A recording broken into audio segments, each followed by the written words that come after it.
So I think we can start our panel, and me and Professor Ana Cristina Gomes will be moderating. So it's a pleasure for the ABCI to have the panel on paper presentations on this 5th annual conference, and have a lot of important papers that are being presented here, very good contributions from scholars. And we're gonna start with Alba. She's gonna present her paper. So Alba, the floor is yours for 10 minutes. Thank you, Vinicius. I'm going now to share. Okay, can you see my slides? Okay. So good afternoon, everyone. First of all, I would like to give a great shout out to the organizing and scientific committee of the Brazilian Institute for Competition and Innovation for making the conference and also my participation possible. So during the presentation, I will explain the extent to which competition authorities cooperate at the international level. Then I will establish whether the existing level of international cooperation is really the desired level to have before the transforming digital markets. So past experience from competition law enforcement shows that conflicting decisions in different jurisdictions under different legal standards have been the rule for quite some time. In the early 2000s, there was a clear clash between two key jurisdictions in terms of antitrust, the US and the EU. 20 years ago, these problems developed, especially in the field of merger control, and not so much on the prohibition of agreements and abuse of a dominant position. The EU was heavily criticized, especially by US scholars, because the EU kept blocking acquisitions and operations which had been previously cleared by the FTC or had gone under the radar under US legal antitrust standards. For example, the European Commission's decisions on Honeywell, General Electric, or AOL Time Warner, where decisions were quite controverted, where the EU was accused of defending its national champions with detriment to US undertakings. In the mid-2000s, the tendency was quite reversed because the EC, the European Commission, loosened up a little bit on its enforcement on mergers, and cooperation was enhanced with the US as well as with other jurisdictions such as Japan and Korea. For instance, cooperation between competition authorities enabled to conduct joint dawn raids regarding the cathode ray tubes cartel, or to jointly address the imposition of remedies on the international maritime container shipping cartel. In the same period, the most relevant regional networks for cooperation were constituted and started to operate by exchanging information between them and establishing criteria to determine what authority would be better positioned to analyze certain transnational cases. The cooperation within these regional networks has provided since this time quite a positive outcome, avoiding those overlaps and duplication of proceeding across jurisdictions. However, in the last 10 years, the digital arena and its main players have completely disrupted this sense of quietness. In the slide, I have presented 3 paradigmatical cases which show a turning of the tide in terms of antitrust enforcement and international cooperation between competition authorities. First, the GDI Blue case against Facebook and Google is being scrutinized as a consequence of the Texas AG's filing in the US, whereas the European Commission has also triggered its own sanctioning proceedings under Article 101 of the treaty. In this sense, the EU versus US dispute continues. In second place, we have the Apple's ATT framework case that demonstrates the failure of regional networks of cooperation when it comes to digital markets. Within the same ECN, both the French and the Polish competition authorities have initiated their own sanctioning proceedings regarding the same conduct. And in addition, the German FCO is also scrutinizing the conduct under its own national rules as a result of a complaint directed to its attention. And finally, the CMA already resolved and conducted its own market study indicating the preemptive risks posed by the conduct in the broadest terms. And finally, the lack of international cooperation prevails in merger control. However, now those effects are not only reduced, to the EU-US dichotomy, but also to different jurisdictions worldwide. For example, the Microsoft Activision Blizzard takeover is a clear example of the elevated worldwide scrutiny of mergers worldwide.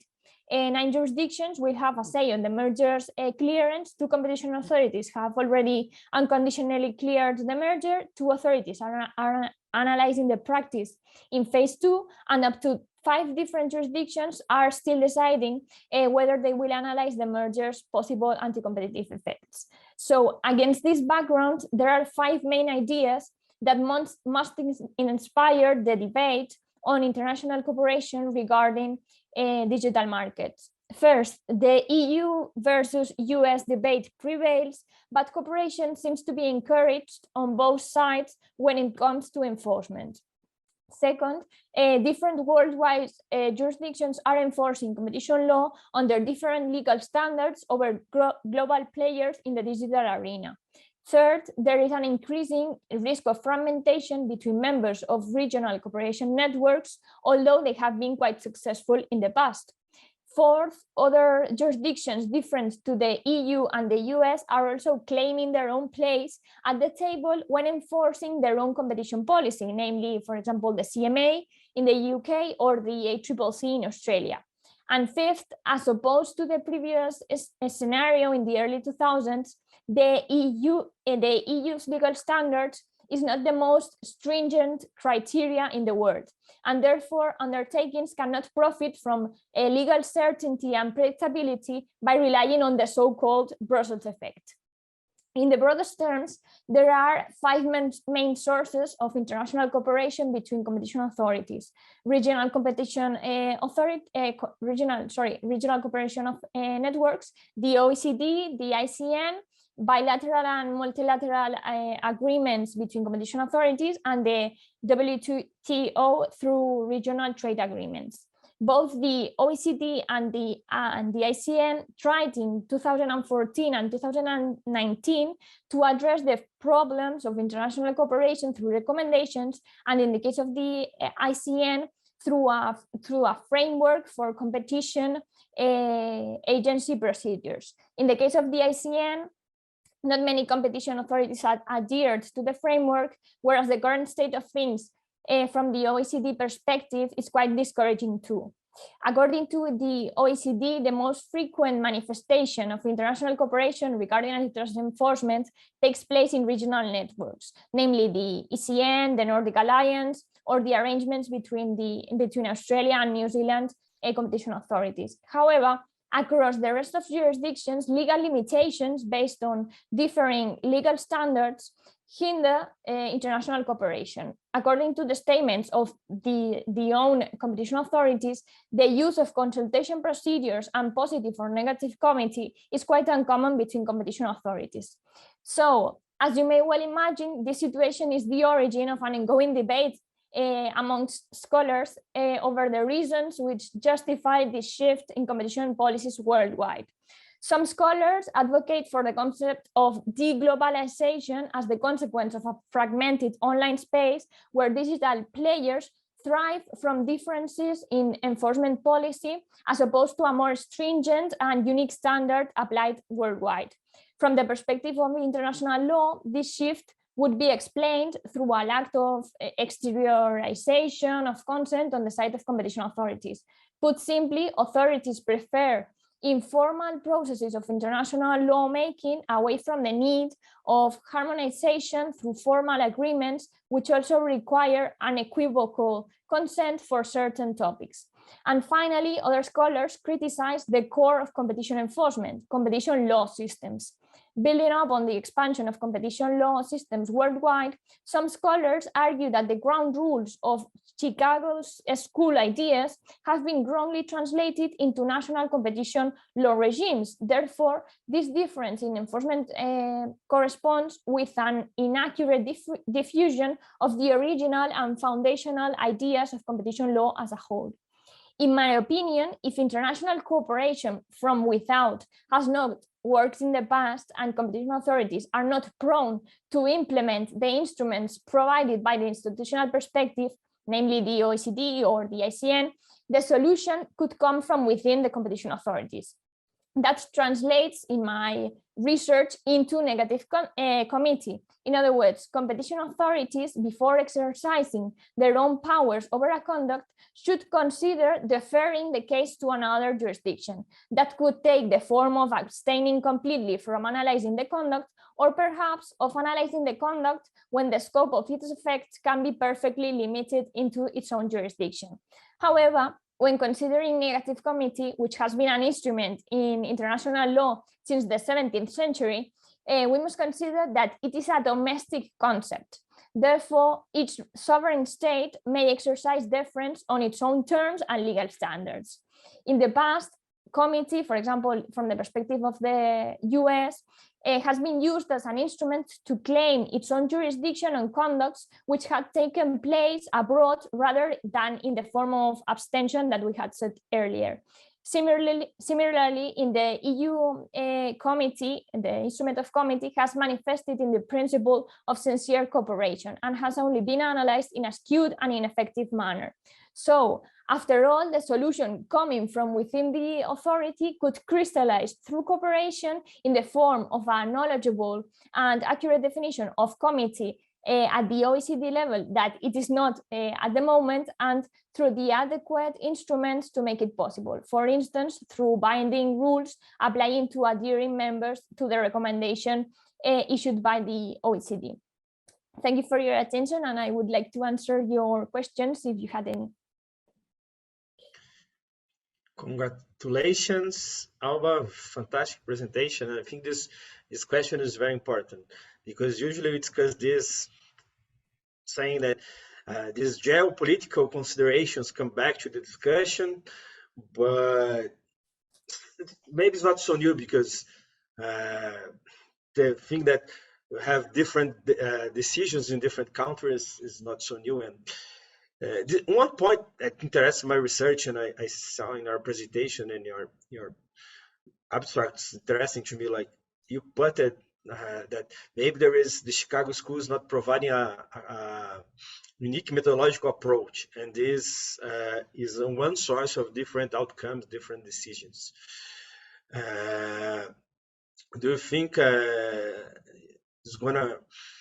this consumer welfare standard, Chicago approach, is going to be replaced for another one that has the same convergence of countries in the near future, or do you think we're going to have different solutions from different countries? I think that this idea comes building up on the Google Android panel we had before, that we really do not know what the law says and implies when applying competition law. We have that problem. So the idea that the diffusion of Chicago school ideas has not really impacted or been wrongly translated into competition law systems in certain areas of the world is interesting because it tends also to clash with the idea that you presented about legal predictability and the incorporation of non-economic factors.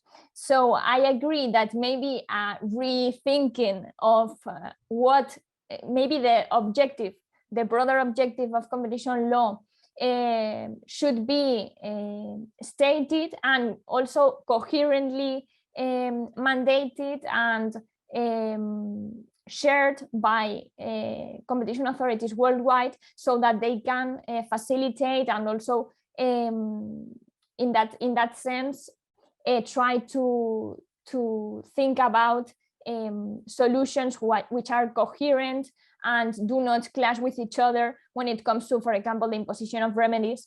I'm thinking about the case of mergers, for example. Thank you. Professor Ana Cristina, do you want to do some comments? No? Thank you. Someone wants to do a quick comment on Alba's work? Someone else? No? So thank you very much, Alba. Fantastic work. So now let's pass the floor to Arleta to present her abstract. Arleta, the floor is yours. Thank you very much. Allow me to share my presentation.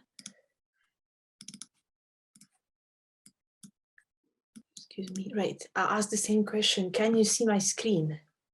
Yes. Brilliant. Thank you very much. So thank you very much for inviting me to this amazing conference. I was absolutely excited that I could share a little bit of my PhD research to you. And here I'm just briefly going to talk about what I found and what is the abstract for one of the chapters of my work, which I refer to as a omnipotence of competition law, because essentially this is really the heart of a question as to whether we could, as competition law, accept privacy paramount, at least to a little extent, in our scope. So as a starting point, we need to look back and see how we really developed in the competition law stance. So technically saying, we start from Asnef Exquitals case in 2006, where we genuinely have an ignorance of data protection. This is when we finalists have said that competition law and data protection cannot be seen as being totally mutual. So they were just seen as being two separate legal orders. But as internet grew up, we had a parallel pathways between competition law and data protection being somehow recognized. And this is where we get back to merger cases of Microsoft and LinkedIn, or Facebook with WhatsApp, when we have privacy as a main but not important aspect of competition law. But so there was genuinely the first steps to recognize that potentially maybe when the internet develops and we see really what is the danger, we will be able to recognize that in fact they could be seen as mutual. To a certain extent. Then it moves to stage number 3, which we've got, of course, our famous Facebook case. And this is where the German Competition Authority tried to see that potential breaches of GDPR could also influence the scope of competition law. To what I've recently added is a step number 4, and we have AG Rantos in the Facebook decision at the European Union level, really reiterating that in certain instances, we could potentially acknowledge privacy as a broader element. However, getting into this stage is not really easy, and we need a more elaboration, of course. So really the next question is, are they being exclusionary or unitary approach between data protection? And for many, many years, we were struggling to understand how to in fact, we should define the relationship. So fundamentally, we know that competition law is a tool for managing private markets. So we know it's an exchange of goods and services and value between individual particulars in the market. However, indirect benefits of competition markets are of course the social stability and democracy, and that all motivates strong commitment of the European Union to protect competition. On the other hand, we've got data protection, and competition law technically share fundamental concerns. They shall to remediate unfairness by, of course, introducing obligation from those having information from the side of data protection, and market power from the side of competition. But we still are not really clear on how to connect those two. So the more we dig into it, we can see that the main problem is really, well, the main mutuality between competition and privacy is to recognize that they both share the goal of preventing any imbalances between individuals and those with the power. However, data protection law from our side could only offer a really partial response to it, because as a data protection do not really recognize the long-term harms to platform users, because essentially they aim to really bring a short relief comparing to as not competition models. So when I really researched into it, I came to a conclusion that we do have an eye of the problem, and the eye of the problem is really lack of control over data and extensive data acquisition. So that's lie at the eye of the problem. So we still need to see, as a competition lawyer, to what extent we could really acknowledge privacy as a part of competition law, and whether we actually could do so. So essentially, firstly, the economic characteristic of online platforms and the monopolistic features will allow for unprecedented data collection, and of course lack of user's choice on the other hand, because Facebook is only one, is a unique platform. There is no other alternative, even if we look at what German Competition Authority did in 2019 and tried to really compare Facebook to all the potential platforms. They came up with a conclusion with Facebook as being purely unique. And secondly, there is a broad access to personal data could further entrench economic power of digital firms. And then, of course, like introduce further difficulties in barrier to entries and possibility of informational asymmetry between users and the big platforms, and potential behavioral manipulation the digital service providers use. So essentially, I came to a conclusion that symbiosis is possible. And this is how I picture the symbiosis. As and I have a problem. Inside I, we've got POPIL, which is the effect of personal data collection. And on the one hand, the competition and data protection, as you can see, they have similar market failures recognized. So what does it mean in practice? At STEPS, we've got a combination of two market failures, market power and information asymmetry, which makes it difficult to deal with any potential cases of abuse of dominant position, which are introduced by digital platforms. And essentially, such concerns are caused by the existence of unprecedented collection of data that really brings forward the privacy-related harms to a certain extent. But for us, for competition lawyer, the only important aspect is really, really needed. Before we will be able to intervene in privacy-related harm, we need to establish a strong link between privacy harm, damage in the market. So, of course, more investigation is needed in that sense. So how does it mean? So essentially, it will not be really the conduct that will mistreat data and the breach of potential users, but we need to have a negative impact of competition being recognized. So reduction in privacy might not necessarily amount, of course, to competition issue, and reduction of privacy equally might not immediately breach personal data law. So it really depends on a further investigation. And acquisition of data, on the other hand, could have really two sides of a coin, because it could introduce negative constraints and it also could introduce positive constraints. And from a competition law, we can see that those platforms do collect a lot of data, and there's nothing wrong with being dominant as long as you do not harm your position. So with more of data, we can potentially have an access to better platform, better services, or better offer being given. But what we do know that those positive things are really, really the shadow of the all bad things that are happening just now, with us being really brainwashed in the sense of just taking box when we want to access a particular service, or where we do want to make a decision about the products. So as we can see, the competition law side, the data protection law side is really showing us the consent-based framework, which seems to be flawed for the competition law side perspective, because this is really the reason for companies to gather more data. And even if we do try to see it from the perspective of, yes, Google, of course, introduced the privacy sandbox as a relief to make us believe that no data will be collected by them and they will not share with the third-party cookies and etc. On the other hand, when they block third-party cookies, it means that more data goes to Google, so they become even more bigger, and it will to a certain extent block our access for different platforms, which net services that the third-party cookies collected data for. And accordingly, I came to the conclusion that even if we do try, there is a possibility to actually see two negative sides of a coin, because even if we have Facebook site, and which is, as we know, is bad, term and condition, we just blindly click yes, thank you very much, we join the platform without knowing the details. We know that it's bad. We are having exploitative terms and conditions, which is, of course, a problem for competition law to a certain extent. But on the other hand, we are also brainwashed by pro-privacy aspect, with them, actually those GAFAM companies collecting even further data and introducing exploitative consents for us, because we don't know what's going on and we are being still exploited. And they also introduce exclusionary aspect with blocking others to accessing data-related markets. So really, can we achieve the nexus between competition and privacy? And this is the question that's been asked technically by everyone. So I suggest that what we need to do, we need to establish a risk-focused approach, which essentially would come as a case-by-case basis.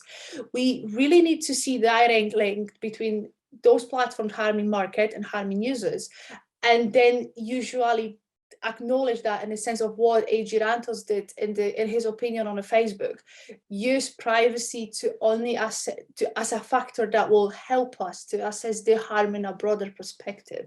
So I assume that for the competition authority, really the focus should be on establishing the kind of data collected, and the fact that sometimes data could have been collected and processed unlawfully. But here, for the second part, we need to draw a particular reservation. I'll get to it in a minute. So firstly, for the kind of data, not all type of data will attain and change the dominant position of undertaking. In order to determine the kind of data acquired that would contribute to attainment of dominant position, it will be important to focus on a specific market. So for instance, Google is dominant in the search and search advertising market.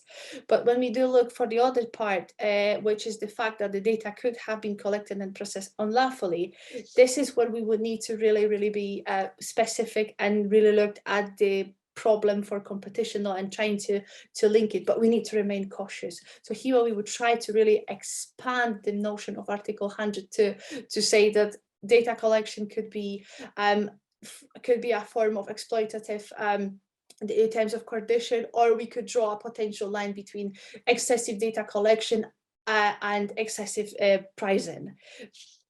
So to the end, my observation so far is that competition law and data privacy will be overlapping in a very complex and multi-phased ways as a new interface, even though we do know that competition law to a certain extent could be stretched to acknowledge non-competition related, non-economic related harms. And secondly, competition law should intervene in a context that would relate only to privacy related fears of harm. And if that privacy could directly relate to market failure, rather than the privacy rights itself. Thank you very much. And I'll invite you for the question if you have any. Thank you very much, Arleta. Very nice presentation.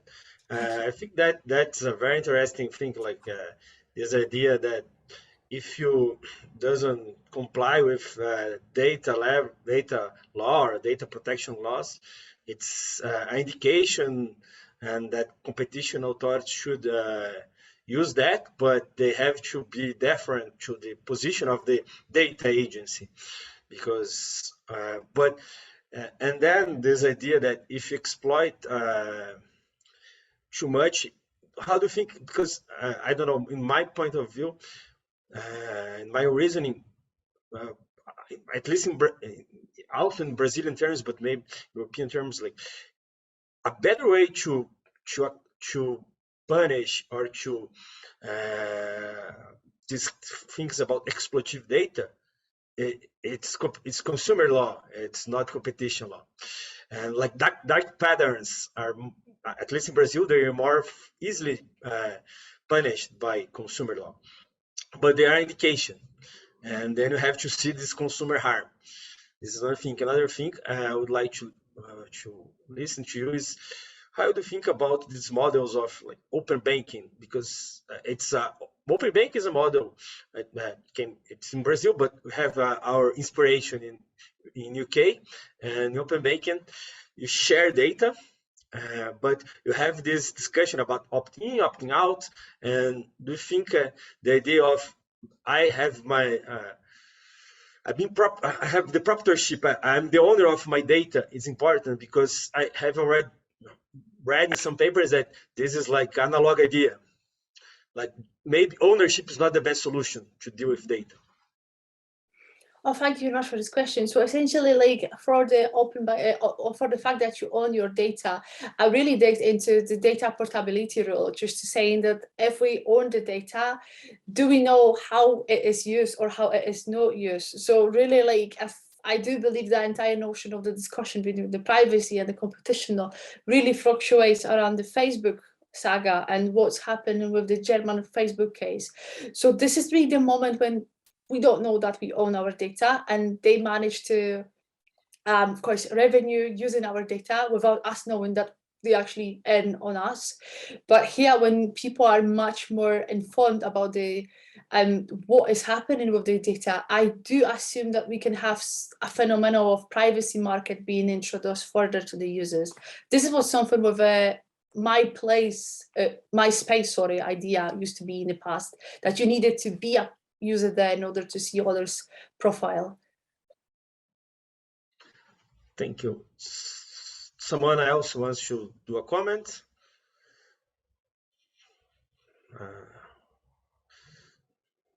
No? So thank you very much, Arleta. Thank you. So sorry, Anna, do you want to say something? No? Okay. So thank you very much for you Thank you and so much. for Alba. I'm now going to switch the language to Portuguese because our next presenters are from Brazil. So I hope you can stay and understand and if you want to discuss, but I'm going to change the language. So, então, agora vamos para a Amanda, que vai apresentar o paper dela. Amanda, a tela é sua aí por 10 minutos. Obrigada. Primeiramente, boa tarde, muito obrigada pela oportunidade de participar novamente do evento, ver alguns rostos conhecidos aqui já pelos nomes. É sempre muito bom poder compartilhar o que a gente vem estudando ou tem interesse em estudar. Bem, deixa eu ligar o meu controle de tempo aqui. A princípio, o meu título provisório é a atuação do CAD na promoção da concorrência. Então, eu fiz um título genérico, porque a minha pesquisa vai acabar sendo um pouco exploratória na terceira parte, que é o momento em que eu vou analisar de fato o que o CAD vem fazendo no âmbito da Competition Advocacy. Pois bem, eu parto da ideia de que a Constituição Federal prevê uma série de princípios relacionados à ordem econômica, em especial a livre concorrência, cujas finalidades se apresentam de uma forma bastante sintética com a ideia de promover uma competição justa entre os agentes de mercado, ao mesmo tempo que promove uma espécie de limitação da livre iniciativa, que também é um desses princípios que conformam a ordem econômica sob a égide da Constituição de 88. Pois bem, nessa ideia de limitação da livre iniciativa e promoção da concorrência, em 2012 entrou em vigor a nova Lei da Concorrência Brasileira, a Lei 12.529, que, assim como a legislação anterior, tem como escopo essa questão de promoção e defesa da concorrência. E como isso é posto? Através do Sistema Brasileiro de Defesa da Concorrência, o SBDC, que atua hoje em dia, com a reestruturação que houve na nova legislação, por meio do CAD, que é um órgão judicante, ele tem uma atividade principal de julgamento, de atos de concentração e condutas anticompetitivas, e também a SEAI, que é uma secretaria que já mudou de nome inúmeras vezes, mas a sigla permanece, mais voltada à ideia de promoção de concorrência, que é o objeto específico do meu estudo. Mas a questão é que, de acordo com a legislação, embora o CAD tenha competência mais voltada à atividade judicante, ele também promove essas medidas não coercitivas voltadas à defesa da concorrência por meio de sua promoção, assim como a SEAI. De maneira geral, quando a gente estuda a defesa da concorrência, a gente aprende que o CAD vai atuar por meio de um controle estrutural ou um controle de condutas, ou seja, por meio do controle dos atos de concentração e também por meio da punição ou apuração dessas ditas infrações à ordem econômica. Todavia, para além dessas duas funções, a gente tem uma terceira via, que é uma via educativa voltada para a promoção da concorrência. Então, a gente pode ver essa questão educativa por meio de vários termos, como advocacia da concorrência, competition advocacy ou promoção da concorrência. São termos ou expressões sinônimas. Bem, como funciona essa questão educativa por meio da advocacia da concorrência? A ideia é você promover, no caso o CAD e também a SEAI, promover o ambiente competitivo saudável por meio dessas medidas não coercitivas, de non-enforcement, perante tanto órgãos governamentais, mas também perante a sociedade, sejam agentes econômicos ou consumidores. O interessante dessas medidas de promoção da concorrência diz respeito ao fato que, diferentemente do que acontece no controle de concentrações e de infrações à ordem econômica, quando a gente está falando de medidas educativas, a gente acaba falando de medidas prévias. Então, é possível que você alcance condutas lícitas ou condutas imunizadas, que não poderiam ser penalizadas. Então, você tem uma maior eficiência, porque você acaba atuando preventivamente, evitando que uma conduta anticompetitiva ou um resultado anticompetitivo seja alcançado.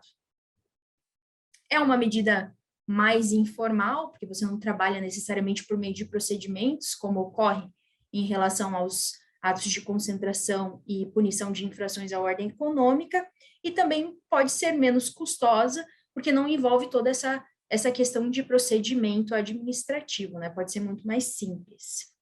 E acaba tendo um pouco de maior repercussão, porque a tendência é que você tenha abordagens mais apropriadas, né, ao destinatário. Então, se é voltado à sociedade, a linguagem vai ser mais acessível, diferentemente do que medidas de julgamento, por exemplo, que dificilmente um leigo consegue compreender. Então, o escopo das medidas coercitivas é um pouco mais limitado, principalmente por essas questões procedimentais e de linguagem mesmo. Também tem um efeito interessante que alguns autores indicam de combater o lobby em razão dessa conscientização geral dos agentes, da sociedade, dos órgãos governamentais.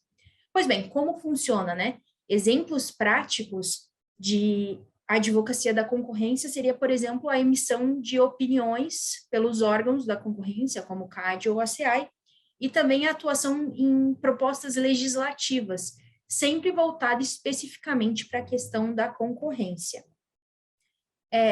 O CAD, numa breve visita ao seu site, já é possível verificar, por exemplo, uma série de medidas de promoção da concorrência por meio da elaboração de guias, né? A exemplo, eu citaria o guia de atos de concentração horizontal e também o guia para análise de consumação prévia de atos de concentração. São exemplos interessantes, nesse caso, bastante voltados para os agentes econômicos, para que eles possam compreender como funciona a consumação antecipada de atos de concentração e também no que consistem essas concentrações, facilitando as relações negociais, de modo a evitar condutas que possam, de alguma maneira, classificar aí uma infração à ordem econômica.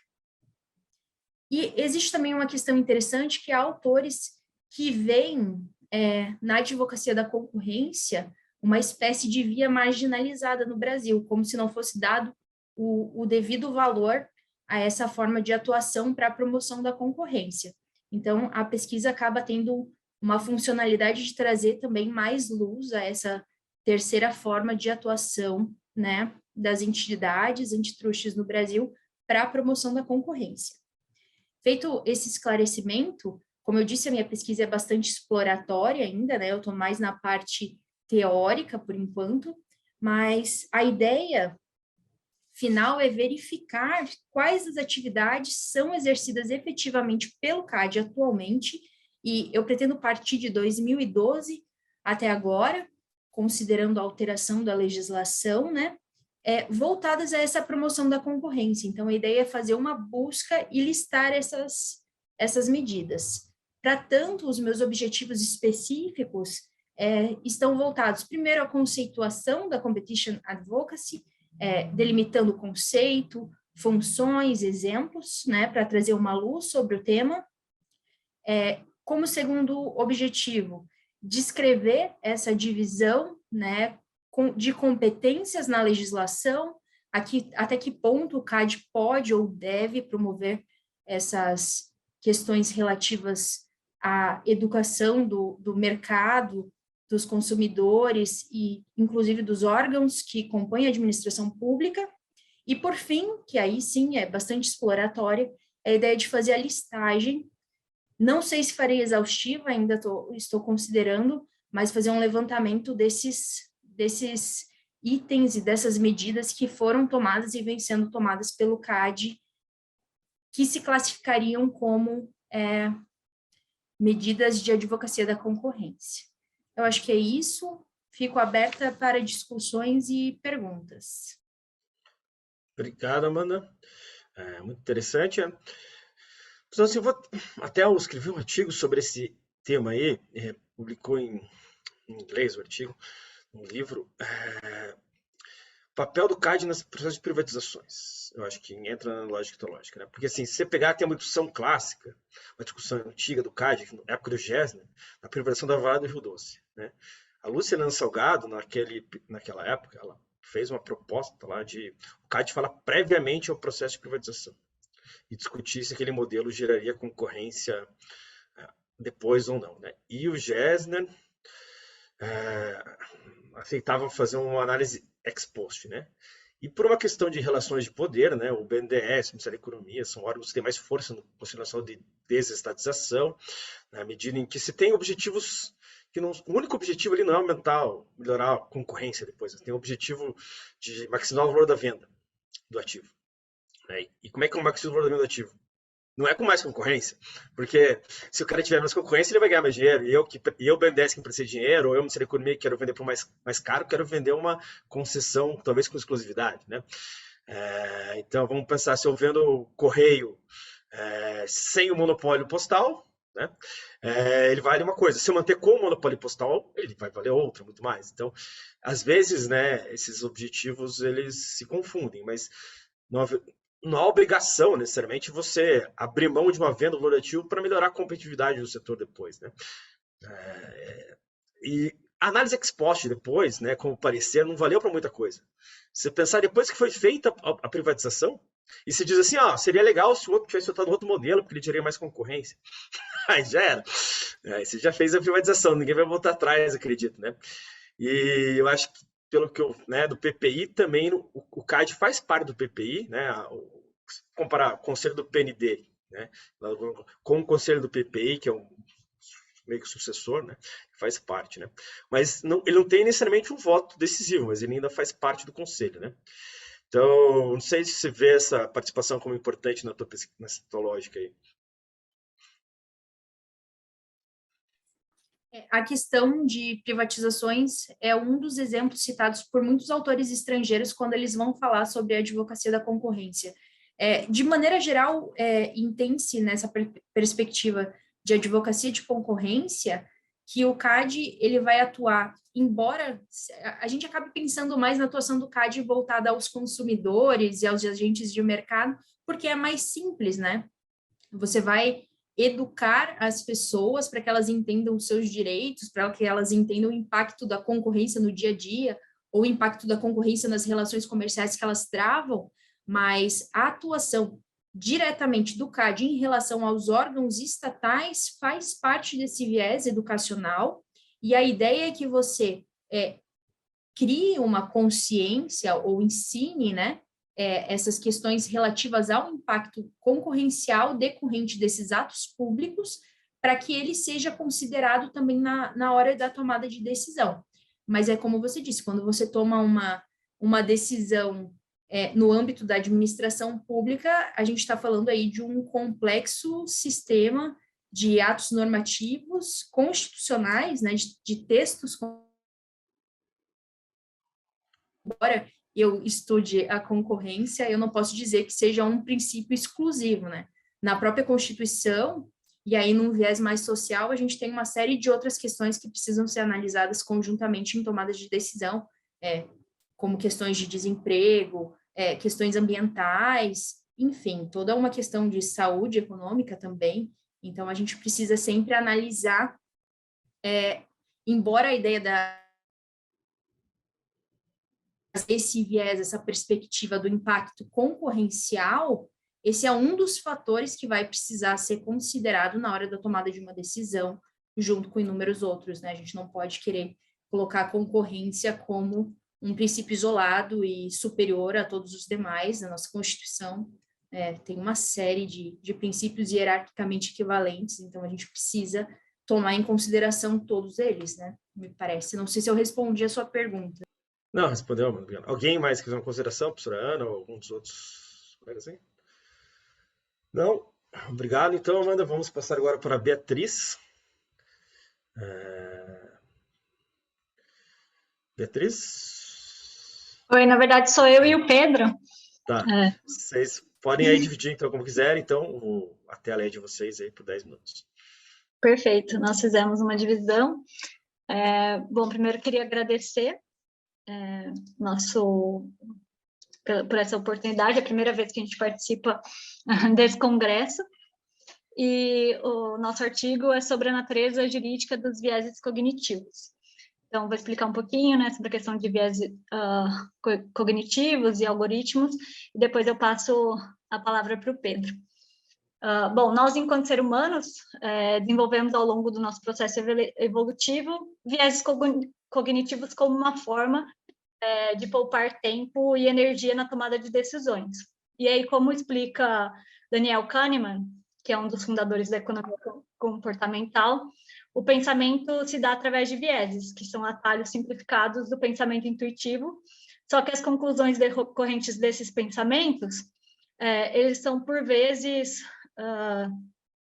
automáticas e tendenciosas. E explica a teoria da dissonância, desenvolvida por Leon Festinger, que, ao escolhermos uma determinada posição, nós preferimos informações que apoiam a nossa posição, ou seja, que estejam consonantes em comparação com informações opostas, que são dissonantes da nossa posição, para evitarmos ou reduzirmos conflitos pós-decisão. E aí, por exemplo, se eu adoto uma posição de que comer ovo, né, é bom para a saúde, eu vou evitar informações que sejam contrárias a essa minha posição. Estou dando um exemplo bem genérico aqui, né?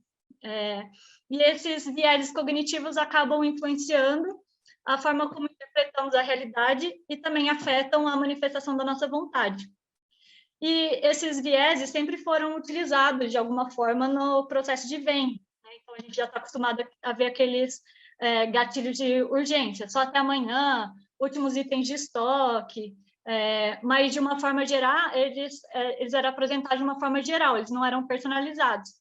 E na sociedade atual, como a gente bem sabe, ela está cada vez mais conectada por meio da internet, e isso torna a questão dos viéses cognitivos um pouco mais problemático, porque os mercados digitais, que têm ocupado cada vez mais uma posição de destaque na economia e fazem parte do nosso dia a dia, né? Hoje em dia a gente não consegue mais viver sem muitos deles, eles têm criado algoritmos capazes de extrair os vieses que refletem as preferências dos usuários, só que de forma personalizada. E aí, a gente até pegou um artigo escrito pelo professor Vinícius. Então, como explicam os professores Juliana Domingues, o Eduardo Gaban e o próprio Vinícius Klein, por meio dos algoritmos e do Big Data, que é esse volume elevado de dados, os mercados digitais têm o potencial de criar anúncios personalizados a cada usuário da plataforma. E isso ameaça a privacidade e a integridade da vontade dos próprios consumidores. E esses mercados digitais desenvolveram o que Thaler e Sustain denominaram de arquitetura de escolha, para, por meio desses nossos vieses, né, que acabam sendo umas falhas inerentes a nós enquanto seres humanos, eles criam estímulos capazes de guiar o comportamento do consumidor. Então, esses algoritmos têm cada vez mais influenciado na nossa tomada de decisão. E a gente viu, né, no último painel sobre design ético de algoritmos, também alguma dessas questões. Até, né, foi falado um pouquinho da questão da discriminação causada por algoritmos, que também decorre de uma forma de como eles são projetados, né, muito mais do que o algoritmo em si, e também uma decorrência da sua própria base de dados, que confirma a relevância da análise jurídica dessa conduta, né, do uso excessivo de algoritmos em relação a esses vieses cognitivos. Passo a bola agora para o Pedro. Obrigado, Beatriz, aí, pelos pontos levantados. Aliás, um cumprimento primeiro ao professor Vinícius e a todos aqui. E, de fato, ali, o artigo dele junto com a professora Juliana e com o professor Eduardo foi, sem dúvida, um grande começo para nós, né? Acho que ainda se mantém relevante a pergunta de quem tem medo da Lina Khan. O nosso grande ponto aqui, olhando para os viés cognitivos, é que, de fato, é uma discussão bastante interessante e muito se olha para os efeitos dos viés cognitivos no mundo prático. Então, o que ele pode fazer, levantam-se possíveis problemas e tudo mais. E a nossa análise quis dar exatamente um passo atrás e olhar para o mundo jurídico.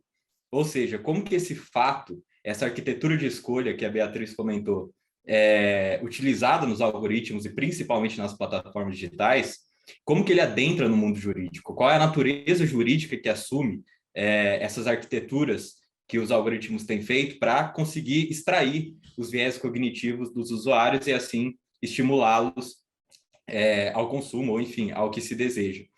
Então, o primeiro passo que a gente deu foi sobre a ótica macro do direito civil, enquanto linha guia do direito privado.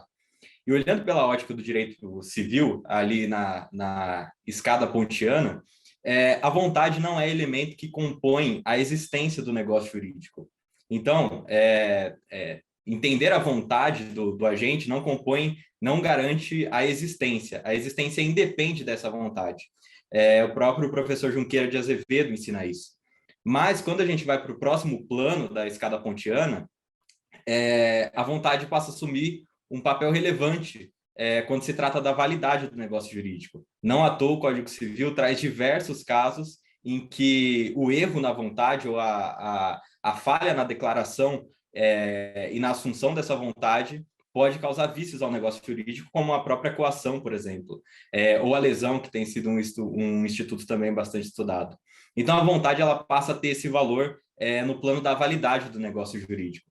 E aqui, a gente caracterizou vontade não a partir da simples vontade do agente de consumir determinado item, né, de realizar determinado negócio jurídico, mas sim em toda, para usar a expressão do Ponte de Miranda, em toda a representação que ele tem no momento de realizar o negócio jurídico. Quais são os pressupostos que ele parte, ainda que subjetivamente, ainda que estejam errados, que ele parte para tomar aquela decisão. E a isso, o professor Ponte de Miranda vai associar com a base subjetiva do negócio jurídico, que é a teoria do Ortmann, que depois o Lawrence que vai sistematizar. Então, essa base subjetiva que a gente traz como pressuposto teórico é exatamente a ideia de que o agente, a pessoa, no momento de tomar a decisão, né, a parte, na hora de realizar o negócio jurídico, ela parte de um determinado pressuposto subjetivo que compõe essa base do negócio. Então, cabe analisar de que forma essa arquitetura de escolha que as plataformas digitais têm utilizado interfere nessa base subjetiva. Porque, por mais triste que seja, o viés cognitivo é inerente a nós, seres humanos. Portanto, a questão não é eliminar o viés cognitivo, porque isso a gente nunca fará, mas sim o fato de que as plataformas digitais, sabendo disso e conseguindo extrair isso, conseguem trabalhar exatamente nessa base subjetiva que compõe o negócio jurídico, estimulando a determinado caso ou consumo. Então, nesse sentido, o que a gente analisou pela ótica civilista é de que isso se comporia como um dolo nos termos do artigo 138 do Código Civil. E é um dolo exatamente na ideia de que aqui o que se entende, né, é ação ou omissão intencional, como vai dizer o professor Marcos de Mello, de induzir ou fortalecer ou manter o outro em falsa representação. Então, veja que aqui se utiliza a mesma expressão do Ponte de Miranda, a falsa representação da realidade. Ou, para usar a expressão da teoria antes da base subjetiva, né, a falsa pressuposição no momento de realizar o negócio jurídico. Portanto, olhando sob a ótica civilista, então, primeiro esse olhar macro sobre o direito privado, essa utilização da arquitetura de escolha que as plataformas fazem para estimular o consumo ou para estimular o usuário a consumir determinados itens em detrimento de outros, isso, pela ótica civilista, é essa indução, é o dolo, no termo do artigo 138 do Código Civil, de induzir o outro a essa falsa representação mental da realidade. A partir disso, a gente partiu para um olhar consumerista, então, olhando pela ótica do direito do consumidor. E por quê? Porque, obviamente, que a análise antitruste dessas plataformas digitais já são problemas suficientes que a gente precisa analisar. Mas fato é que, como traz o professor Vinícius, a professora Juliana e o professor Eduardo, no artigo, a gente, de certa forma, superou a ideia de que o consumer welfare se dá apenas pelo parâmetro de preço. Então, se está diminuindo o preço para o consumidor, então a gente está num patamar eficiente. Não, é preciso olhar por outras ópticas, como, por exemplo, a privacidade de dados e, mais ainda, que é o que a gente quis explorar aqui, a integridade da vontade do consumidor. Então, olhando pela ótica do Código de Defesa do Consumidor, se tem ali o princípio da vulnerabilidade do consumidor, obviamente, diante da empresa que com ele realiza esse negócio jurídico. E, diante disso, o artigo 47 traz muito claramente de que não se pode realizar publicidade de modo enganoso ou abusivo. E essa é a expressão do Código de Defesa do Consumidor. o engano ou o abuso. E o que seria esses conceitos de engano ou abuso? Pela doutrina pátria, a ideia de engano se verifica a partir do aspecto informacional, ou seja, eu engano na medida em que eu coloco uma informação que não é verdadeira. Então, eu coloco algo que, de fato, destoa da realidade. Veja que não é aqui em mudar a representação da realidade, mas sim a realidade em si. Eu coloco um fato que não é real. Então, essa seria a publicidade enganosa. Enquanto que, por outro lado, publicidade abusiva seria aquela que agride valores caros à sociedade, conforme coloca o professor e ministro Herman Benjamin. Então, seria a publicidade que pode levar, inclusive, o consumidor a atentar contra a sua própria saúde ou segurança. Nesse sentido, pareceria, né, que essa arquitetura de escolha das plataformas digitais não são nem enganosas nem abusivas, porque a forma como ela se estrutura não mente a informação e, ao mesmo tempo, não agride nenhum valor diretamente.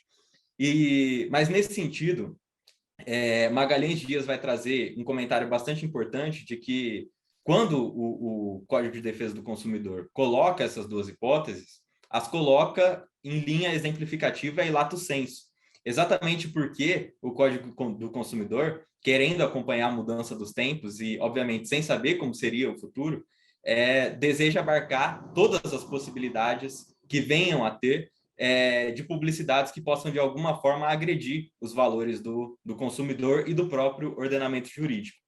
Nesse sentido, a gente poderia, de alguma forma, optar por uma interpretação que levasse a entender que se trata ou de algo enganoso ou de algo abusivo.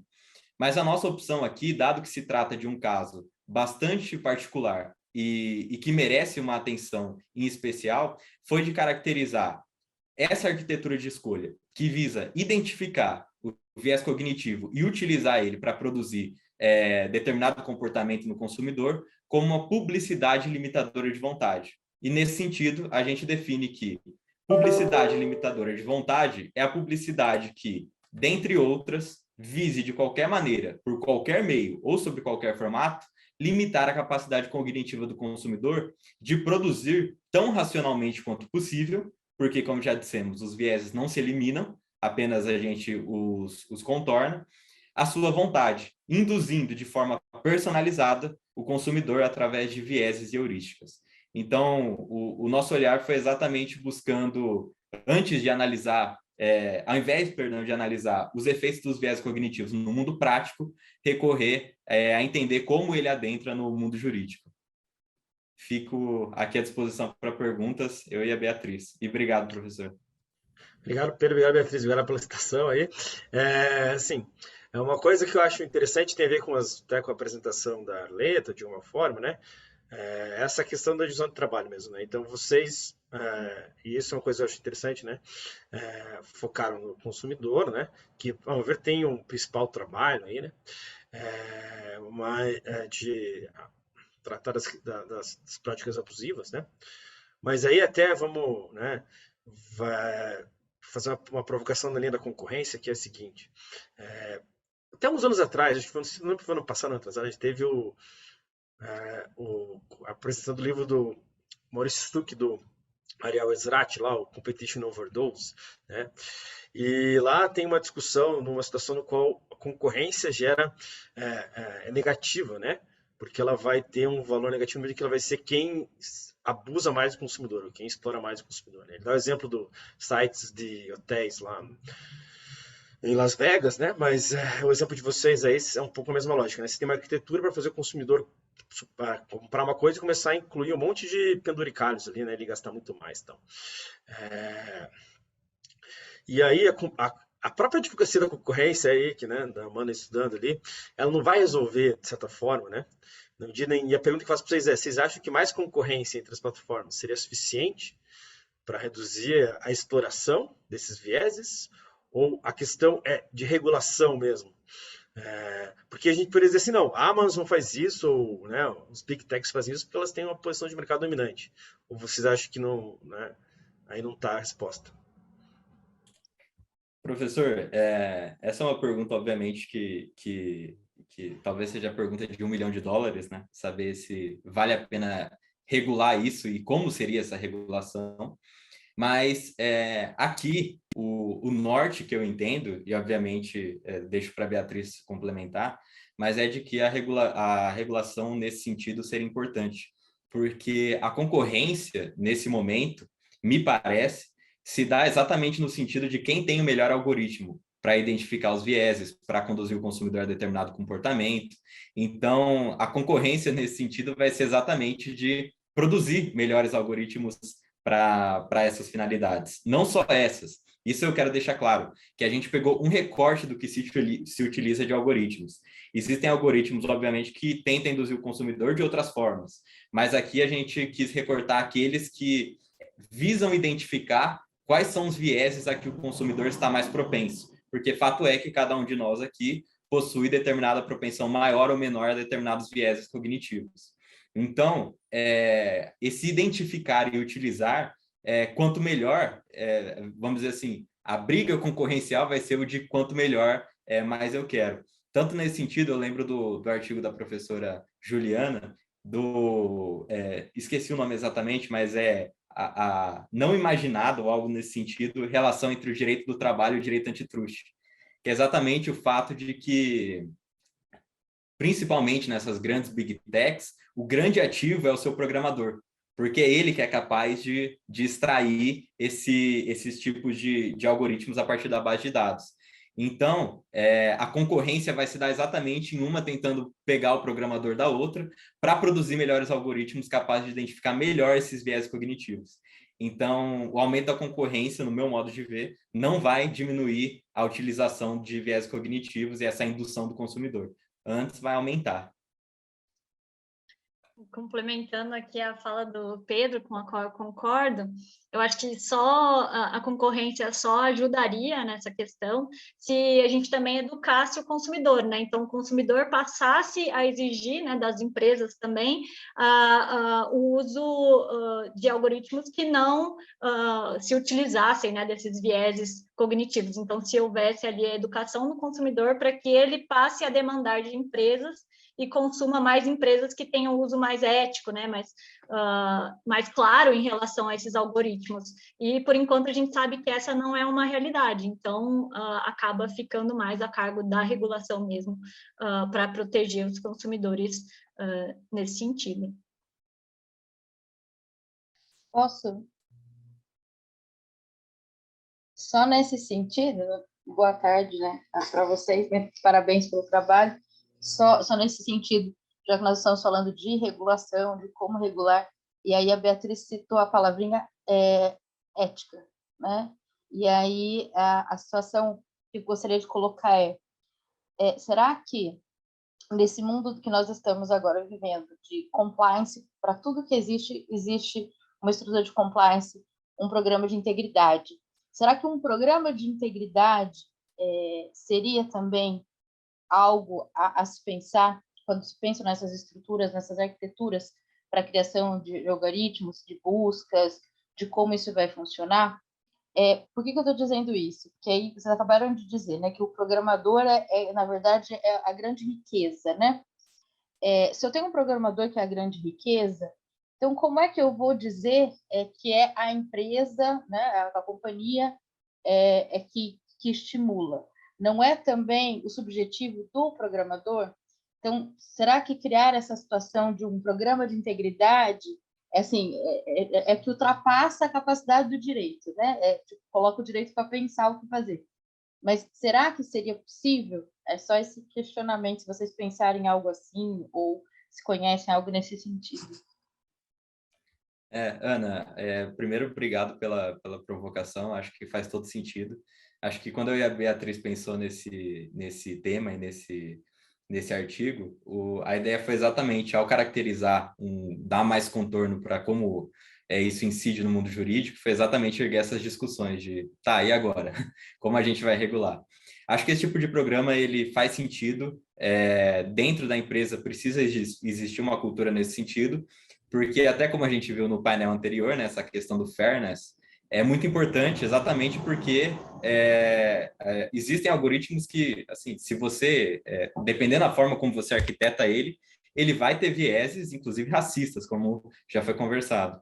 Então, obviamente que isso não deve ser uma preocupação única e exclusiva da empresa, mas sim que a empresa, desde já, obviamente com o Estado dando incentivos a isso, mas deve desde já pensar nesse sentido quais têm sido os resultados que o seu algoritmo tem tido. Até porque o programador também tem seus próprios vieses, né? Então, até por ser um ser humano, então isso acaba passando, né? Que a gente fala em machine learning, até foi até uma coisa que foi também comentada no último painel, né? Que acaba dependendo ali da base de dados e da própria forma de desenvolver, né? Pelo programador. Mas eu acho que a gente precisa discutir isso, né? Porque senão vai continuar sempre da mesma forma e está no momento, né? A gente vê todos os reflexos que isso traz, isso afeta todo mundo, né? Não, os consumidores, nós, no nosso dia a dia. Então, o direito também precisa se debruçar sobre esse assunto e verificar qual que é a melhor forma de regular. Ok, muito obrigada. Obrigado. Então, agora passamos a palavra para a Kaira, por 10 minutos. A tela é sua. Oi, boa tarde a todos e todas. Primeiro, eu queria agradecer o convite para a apresentação do artigo. O título do meu trabalho é Aplicação do Instituto da Sham Litigation no Direito Brasileiro, uma análise de caso à luz da jurisprudência do CAD. Então, o meu objeto de estudo é o Instituto da Sham Litigation, que pode ser definido como a litigância fraudulenta ou predatória com efeitos anticompetitivos, nas palavras do professor Christopher Klein, ou também o uso abusivo do direito de petição ou de ação com fins anticoncorrenciais. Esse instituto surgiu nos Estados Unidos na década de 1970, a partir da construção jurisprudencial da chamada doutrina Norm-Pennington, que em primeiro momento afirmou a imunidade do direito de petição previsto nas emendas constitucionais norte-americanas no cenário antitruste, ou seja, os agentes poderiam utilizar do seu direito fundamental de peticionar junto às autoridades para fazer valer seus interesses, mesmo que isso pudesse vir trazer efeitos de prejudicar os concorrentes. Porém, né, mesmo um direito de caráter fundamental não pode ser empregado como um meio para obter efeitos anticoncorrenciais, com fins ilícitos. Então, sendo outros casos julgados e com a jurisprudência avançando, também se reconheceu que essa imunidade antitruste ela não é absoluta. Foi reconhecida a sham exception, que é quando o direito antitruste pode sim punir o direito de petição com fins anticoncorrenciais. No Brasil, a gente vê pela forma do nosso ordenamento jurídico que isso também se aplica aqui, porque é um sistema que nossa Constituição prevê também vários direitos fundamentais que precisam coexistir. Então, está ligado a uma ponderação do exercício de direitos, que é o direito de ação, o direito de petição, em face do princípio da livre iniciativa e livre concorrência. É entendimento pacífico, já que a ocorrência do abuso do direito de petição, seja no âmbito administrativo, legislativo ou judiciário, então, no sentido mais amplo possível, que produza ou tenha potencialidade de produzir efeitos anticoncorrenciais, pode perfeitamente ser encarado como uma infração à ordem econômica e incide a competência punitiva do CAD. Apesar de já estar nos Estados Unidos há bastante tempo, no Brasil é um assunto que começou a ser recentemente discutido e utilizado. E a gente encara o desafio de importar um instituto estrangeiro num sistema diferente do nosso, né, de common law, e a necessidade de delimitar parâmetros dentro do direito concorrencial pátrio. Então, por conta desses aspectos que foi o tema que eu escolhi para o artigo. é um campo de estudo que eu considero muito amplo ainda e ainda pouco explorado também. Atualmente, as principais fontes, né, da sham litigation no direito brasileiro são as decisões proferidas pelo CAD. E por isso, o objetivo principal do meu artigo é identificar o modo como o CAD tem aplicado as premissas estabelecidas pelo direito norte-americano para identificar e coibir a conduta no nosso cenário concorrencial. Então, eu dividi o artigo em 2 etapas.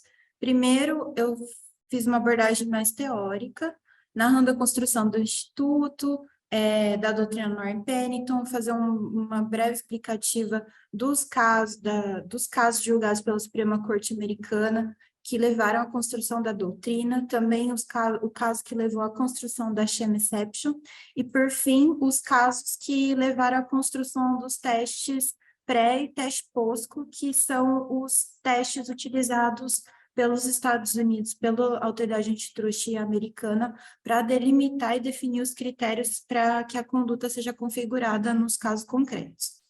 E a segunda parte é uma pesquisa empírica, primeiro mais teórica, falando da compatibilidade do Instituto com o direito concorrencial brasileiro, e a parte empírica, que é a análise de casos julgados pelo CAD sobre sham litigation. O recorte que eu fiz foi analisar os 3 casos em que, que teve condenação pela prática do ilícito. Então, todos os casos, eles já tem vários casos, né, julgados sobre esse tema, e todos os casos têm pareceres e votos riquíssimos sobre o tema. Mas eu fiz esse recorte para delimitar um pouco mais de uma forma prática por que as condenações foram aplicadas.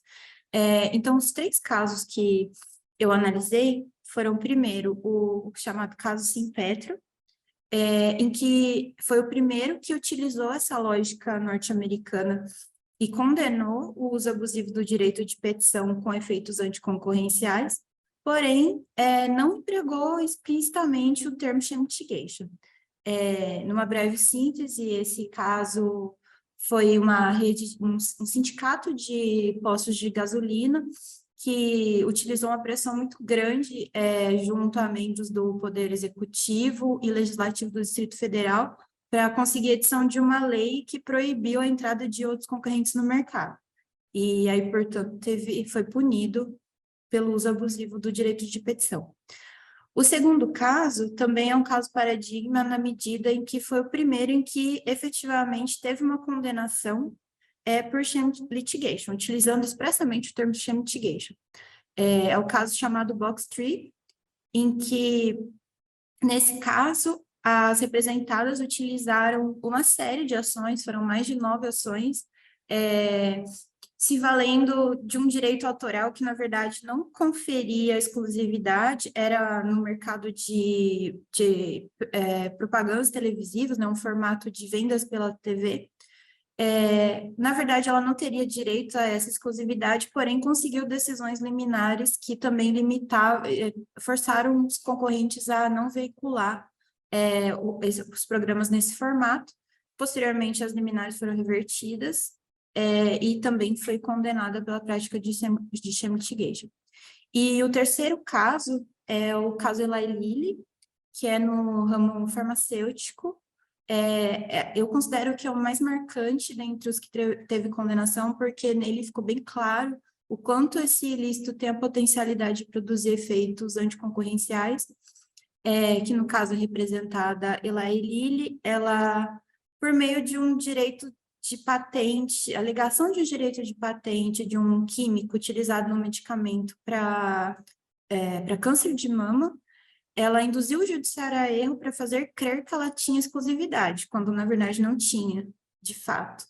E com isso ela conseguiu o monopólio da comercialização do medicamento por um breve período, porém, nesse período, o preço do medicamento aumentou em cerca de 5 vezes.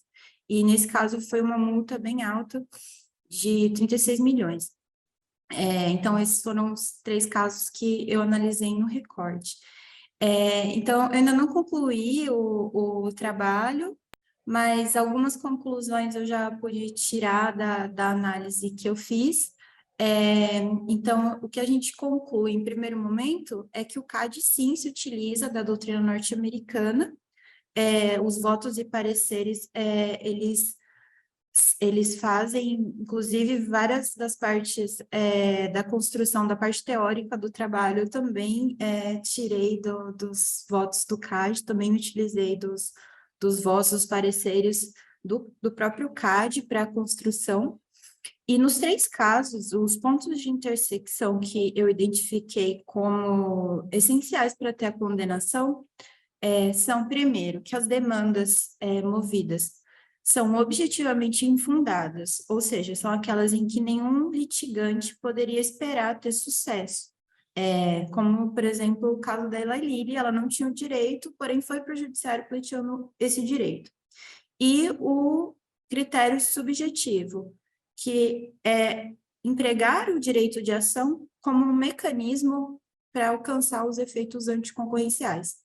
E também identificar se essa conduta produziu ou tem a potencialidade de produzir os efeitos anticompetitivos. E esses 2 critérios são em síntese, são os critérios utilizados pelo teste pré da doutrina norte-americana.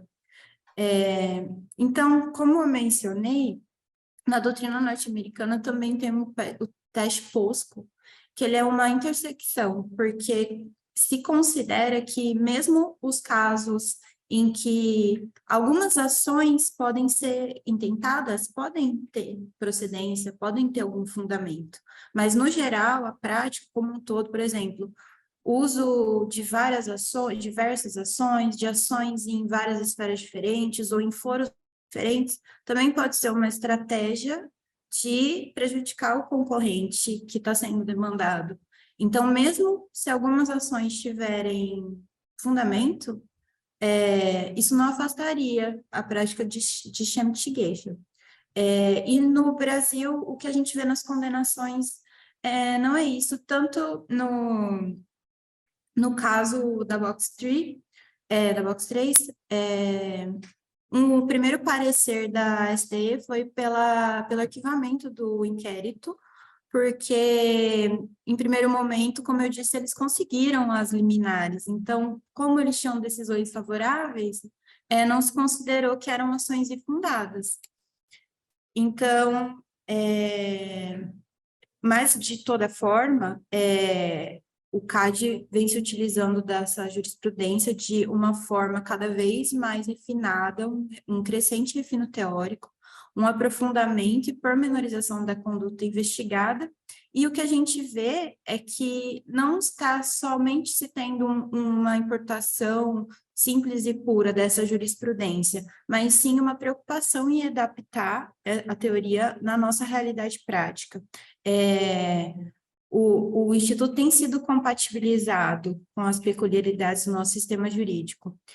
Os votos sempre colocam a ponderação do direito fundamental de ação e petição em face da livre concorrência, e também um aspecto muito importante é a produção ou o potencial de produzir os efeitos anticoncorrenciais previstos no artigo 36 da Lei Antitruste.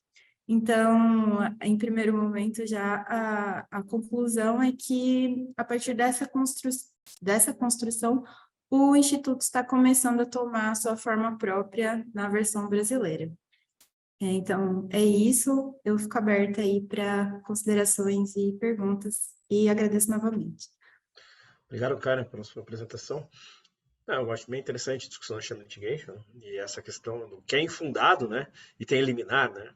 Isso daí, para mim, continua sendo uma coisa que eu entendo, né, eu concordo com o Instituto no Direito Concorrencial, mas, né, mas eu não tenho uma pergunta específica, não sei se a professora Ana Cristina quer fazer uma. Eu só queria fazer um parênteses, só pensar com a Kaira se seria possível. Kaira, tendo em vista essas situações, quando a gente está falando de sham litigation, na verdade, o CAD ainda não foi acionado, né? Tipo, não houve... se eu entro com essas demandas todas, mas eu ainda não tenho, porque eu estou criando uma barreira aí à concorrência. Mas, tendo em vista a publicação da resolução 135 de 2022 do CNJ, que recomenda, no caso das indenizações, no caso das ações que já são PAs ou ACs que estão no CAD sob discussão, para que seja ouvida, o CAD seja ouvido primeiro, né, eu posso, então, a Procuradoria Especializada do CAD falar, talvez, nesses casos, não sei se você pensou nisso, não sei se existe uma possibilidade, não sei como isso seria possível também de instrumentalizar, tendo em vista que não tem como refinar e nós não temos uma justiça especializada, né, nessas matérias. Mas também não seria o caso de primeiro ouvir o CAD, o próprio CAD, uma consulta, né, do próprio judiciário a quem tem expertise em matéria concorrencial. Né? Não digo nem se é para dar um parecer favorável ou desfavorável, mas pelo menos para ouvir sobre a matéria. Se você pensou em algo nesse sentido, tendo em vista a resolução 135 de 2022, que acabou de ser publicada. Ana, obrigada. Primeiro, obrigada pela consideração. Eu confesso que eu não tinha pensado por esse ponto de vista. Eu acredito que sim, eu acho que seria uma forma de, talvez, né, alertar o judiciário ali nas demandas em que, por exemplo, tem pedido para liminarmente bloquear a entrada de um concorrente no mercado, ou sobre exclusividade, mas talvez seria uma boa medida, mas talvez na prática a gente encontraria muitas barreiras para que isso fosse implementado. Primeiro, por conta do que você mesmo mencionou, essa falta de especialidade, né, das matérias, às vezes, sei lá, vai cair uma coisa numa vara civil, e o juiz não vai nem interpretar pelo aspecto concorrencial e vai pensar na matéria só como civil ou empresarial, seja também pela falta de comunicação entre as instâncias e até pelo fato de que, quando chega no CAD, né, a análise que eles fazem das demandas é muito profunda, normalmente, pelo que eu analisei nos pareceres. Eles analisam profundamente o fundamento de todas as ações para concluir que essa era uma ação totalmente infundada.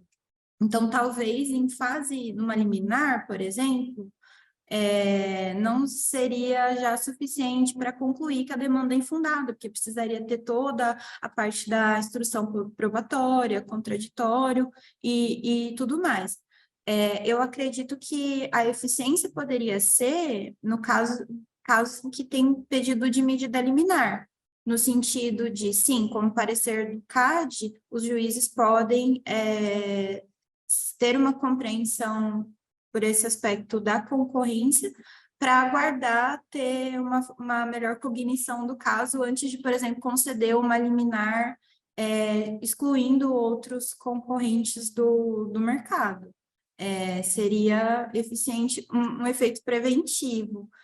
Eu só não consigo, eu não cheguei a pesquisar se isso vem sendo implementado, e eu só considero, assim, pela minha experiência no judiciário, que talvez teria alguma dificuldade prática para implementar isso, mas acho, sobretudo nas liminares, seria um efeito de, tipo, pelo menos postergar a análise para quando a cognição estiver numa fase mais avançada, né?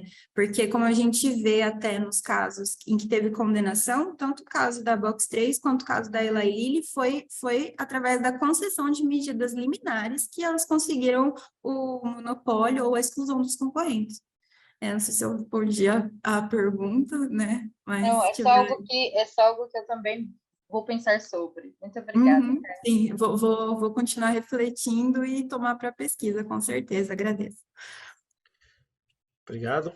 Então agora, Rubens, você por 10 minutos.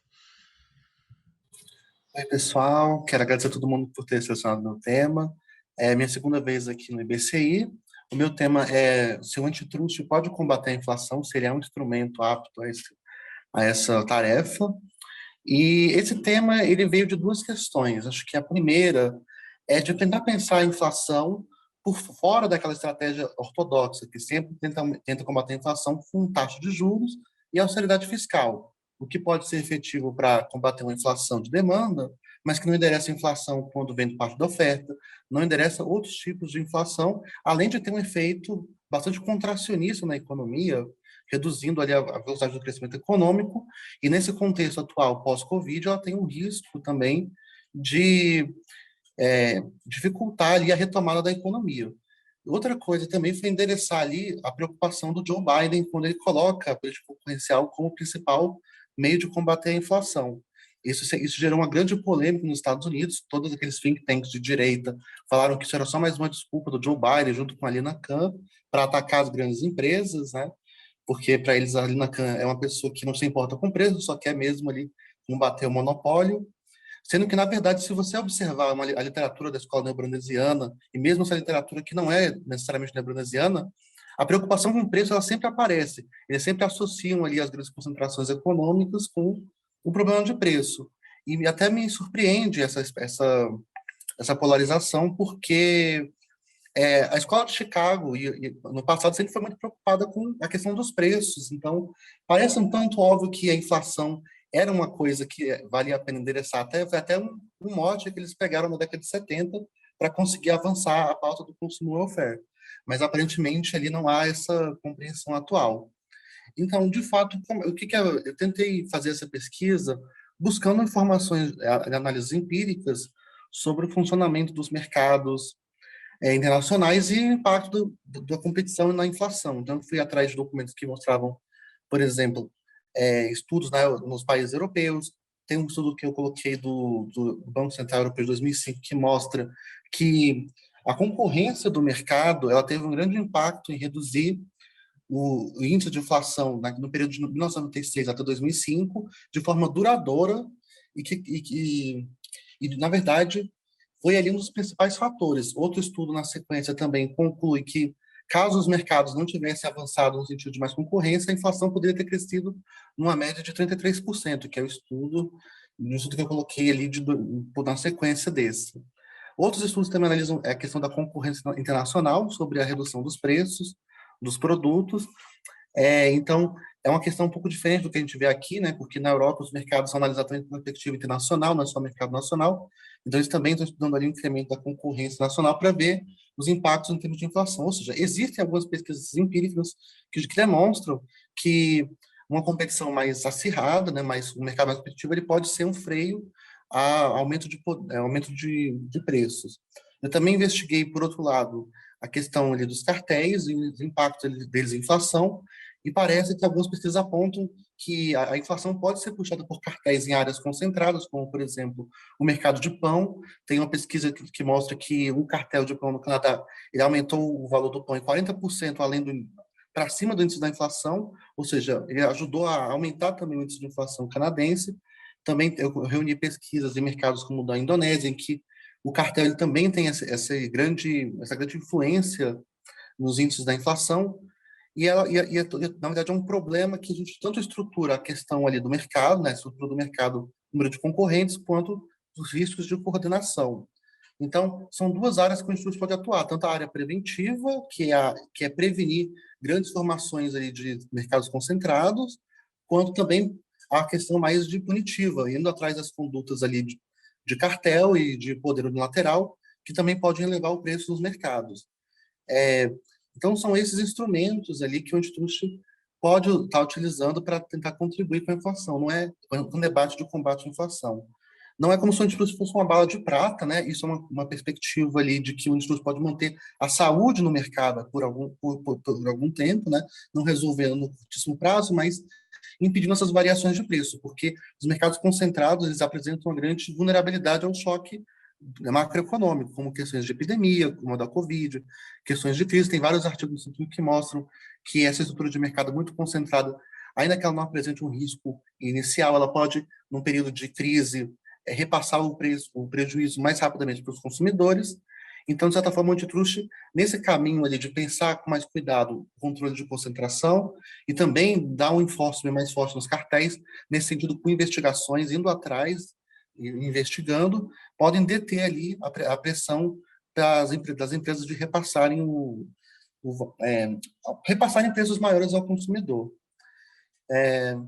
Então, nesse sentido que a pesquisa vai, né? Ela está em uma parte ainda inicial, mas são algumas das discussões que eu trouxe, tenho algumas pesquisas empíricas para trabalhar com isso.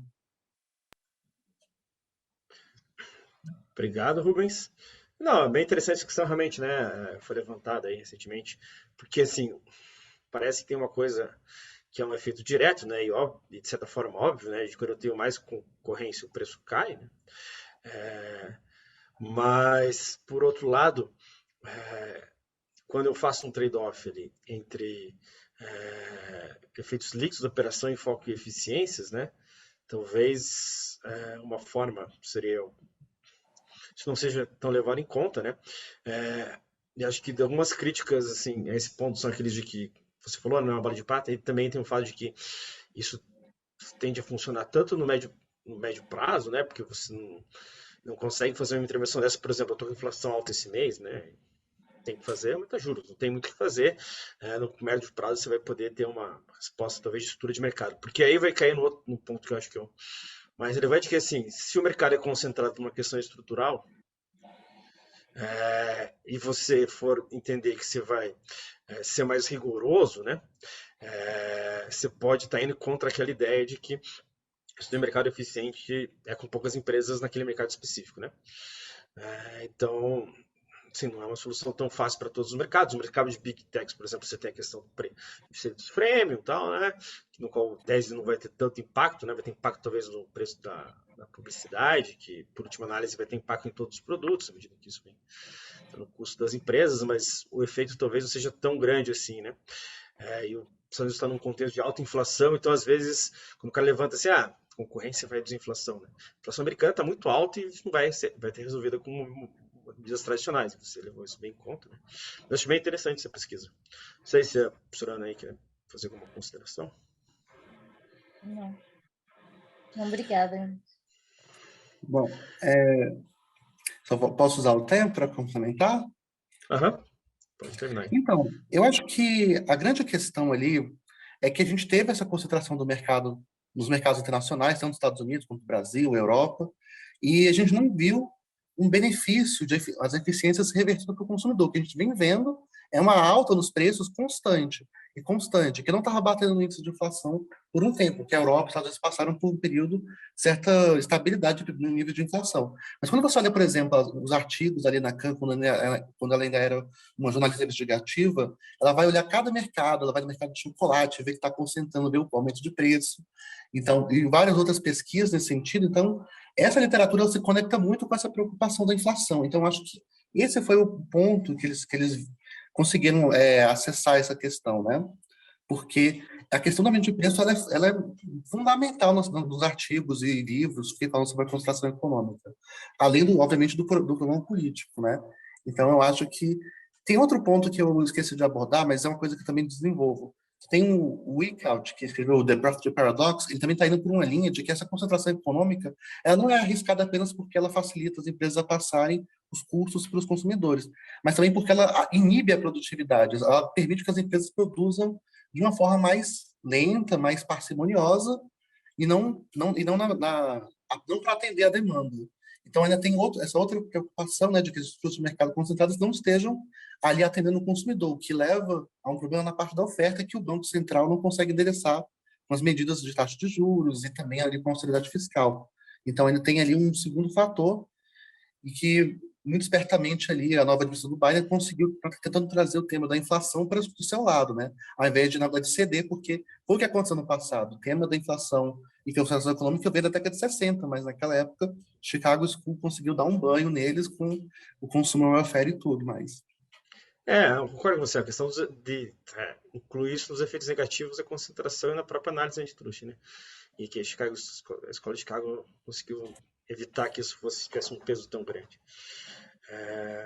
Acho que foram todos, né? Então, gostaria de agradecer a todo mundo que mandou trabalho aqui e que participou do painel de hoje. A gente chegou no prazo final, inclusive, no painel. Então, muito obrigado a todos aí.